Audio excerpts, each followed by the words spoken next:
Hello everyone, welcome back to my page প্রিয়ার গল্পঘর। আশা করি তোমরা সবাই ভালো আছো, আমিও ভালো আছি।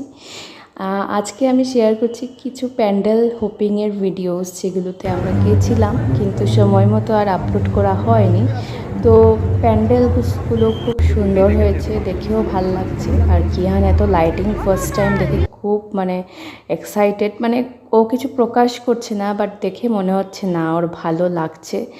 আর চেষ্টা করলাম যে এইবার ওকে নিয়ে বেরোনোর, যাতে ও সব কিছু বুঝতে পারে, হ্যাবিচুয়েটেড হতে পারে। আর দুর্গাপুজো তো রোজ দিন আর আসে না, বছরে একবার মাত্র 4টা দিন, 4টা কি 3টেই দিন বলতে গেলে। তো ঘুরে ফিরে একটা আনন্দর আমেজ থাকে, সেই সময় যদি কিয়ান বেরোয় তো বেশ ভালোই হয়। আর কিয়ানের রুটিনেরও একটু উল্টো পাল্টা হয়েছে, কেননা অবভিয়াসলি যেই টাইমটায় আমরা বেরিয়েছি এই টাইমটা হয়তো ওর ঘুমের টাইম। তো সব মিলিয়ে একটা হ্যাপাজার্ড সিচুয়েশন হয়েছে। এখানে দেখো এরকম হেঁটে হেঁটে ভয় দেখাচ্ছে, ভীষণ ভাল লাগছিল, তো তোমাদের সঙ্গে শেয়ার করলাম।